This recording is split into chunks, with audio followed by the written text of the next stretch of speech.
ایک مولانا صاحب ہیں جن کا نام ہے مولانا طارق جمیل. کہتے ہیں کہ اپنے بیان میں بہت سی باتیں اپنی طرف سے کرتے ہیں جو قرآن و حدیث میں نہیں ہوتی، تو کیا ان کا بیان سننا چاہیے؟ میرے بھائیوں، یہ مولانا طارق جمیل صاحب جو ہیں یہ ان کے بیانات اچھے بیانات ہوتے ہیں، ان کی تقریریں اچھی تقریریں ہوتی ہیں، لیکن ان کے بیانات کے اندر اور ان کی تقریروں کے اندر بہت ساری ایسی باتیں جو جس سوال میں لکھا گیا، بہت ساری ایسی باتیں ہوتی ہیں جو قرآن و حدیث کے خلاف ہوتی ہیں، قرآن و حدیث کے خلاف. اب مثلا بلکہ آپ کو یہ بات عرض کر دوں کہ حضرت صاحب کا کوئی بھی بیان ایسا نہیں ہوتا جس میں یہ اپنی طرف سے باتیں شامل نہیں کرتے ہیں. کوئی بیان ایسا نہیں، میں گارنٹی کے ساتھ کہتا ہوں، میں نے ان کے بہت سارے بیانات سنے ہیں، کوئی ایک بیان بھی ایسا نہیں ہوگا جس میں انہوں نے اپنی طرف سے کوئی چیز بیان نہیں کی ہوگی جو کہ قرآن و حدیث کے خلاف ہوگی. مثلا ایک درس ایسا تھا، مجھے یاد ہے بہت عرصہ پہلے میں پاکستان میں ایک پروگرام میں گیا، مجھے میرے جاننے والے دوست مجھے اس پروگرام میں لے کے گئے. اس وقت میں مدینہ یونیورسٹی میں پڑھتا تھا، مدینہ یونیورسٹی کا طالب علم تھا میں، تو چھٹی پہ گیا ہوا تھا پاکستان، تو مجھے کچھ لوگ مولانا طارق جمیل صاحب کے بیان میں لے کے گئے. میں نے ان کا بیان سنا. اس بیان کے اندر انہوں نے ایک معجزہ، نبی صلی اللہ علیہ وسلم کے معجزات میں سے ایک معجزہ بیان کیا. وہ معجزہ اس میں صحیح بخاری صحیح مسلم میں موجود ہے. مشہور واقعہ ہے کہ ایک صحابی نے نبی صلی اللہ علیہ وسلم کی دعوت کی، ایک چھوٹا سا بکری کا بچہ تھا، اس کو ذبح کیا، سالن تیار کیا گیا، اور کچھ آٹا تھا تھوڑا سا گندم جو کا، تو اس کے ساتھ روٹیاں پکائی گئیں. وہ کھانا اتنا سا تھا کہ تھوڑے سے صحابہ کرام اس کو کھا سکتے تھے، نبی صلی اللہ علیہ وسلم اور آپ کے ساتھ کچھ صحابہ کرام. لیکن نبی صلی اللہ علیہ وسلم کو دعوت ملی تو آپ نے کیا کیا، سارے صحابہ کرام کو بلا لیا کہ آؤ بھی آج فلاں صحابی کے گھر میں دعوت ہے. گھر والے پریشان ہو گئے. نبی صلی اللہ علیہ وسلم نے فرمایا کہ نہیں، پریشان ہونے کی ضرورت نہیں ہے.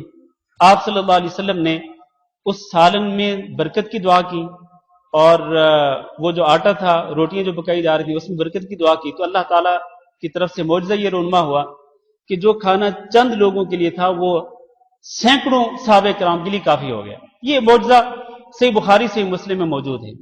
اب یہاں تک واقعہ درست ہے، لیکن مولانا طارق جمیل صاحب کو یہاں تک یہ واقعہ جو ہے بیان کرنا یہ ہضم نہیں ہوا. اصل میں یہ بعض علماء کی یہ مجبوری ہوتی ہے کہ جب تک وہ ایسی چیز بیان نہ کریں کہ جس سے مجمع پر اثر ہو، مجمع جو ہے وہ ان کی باتوں پہ داد نہ دے، اس وقت تک ان کو مزہ نہیں آتا ہے. تو انہوں نے آگے جو بیان کیا، جو اپنی طرف سے جو چیز ایڈ کی انہوں نے، جو کتاب اللہ میں سنت رسول میں نہیں، وہ کیا ہے؟ وہ کہتے ہیں، میں نے خود سنا اپنی کانوں سے، کہنے لگے کہ نبی صلی اللہ علیہ وسلم نے صحابہ کرام جب گوشت کھا رہے تھے تو صحابہ کرام کو آپ نے حکم دیا کہ یہ جو ہڈیاں ہیں نا، ان کو الگ کرتے جاؤ، ایک جگہ پہ الگ رکھتے جاؤ. چنانچہ ان ہڈیوں کو الگ رکھا گیا. جب سارے کے سارے لوگ کھا کے فارغ ہو گئے تو اچانک کیا دیکھتے ہیں کہ وہ ہڈیاں آپس میں جڑنے لگی. پھر ان ہڈیوں پہ گوشت چڑھنے لگا. پھر دیکھتے ہی دیکھتے جس بکرے کو ذبح کیا گیا تھا اس بکرے کے اعضاء بننے لگے، اس کے پاؤں، اس کے ہاتھ، اس کی گردن، اور پلک جھپکتے ہی کیا ہوا کہ وہ بکرا جس کو ذبح کیا تھا وہ بالکل زندہ ہو کر وہ صحابہ کرام کے سامنے آ گیا. اب یہ وہ چیز ہے کہ جس کا کسی حدیث کی کتاب کے اندر ذکر نہیں ہے. اب پھر آپ دیکھیں، واللہ میں تو حیران ہوتا ہوں کہ کیسی کیسی چیزیں بیان کرتے ہیں یہ. میں بس وہ بات کر کے اپنا درس ختم کرتا ہوں آج کا. ایک کلپ میرے پاس، ویڈیو کلپ میرے پاس بھیجا، یہ آڈیو کلپ تھا شاید، میرے پاس کسی نے واٹس ایپ پہ بھیجا ہے. اس میں حضرت صاحب بیان کرتے ہیں کہ میں عمرہ کرنے کے لیے گیا.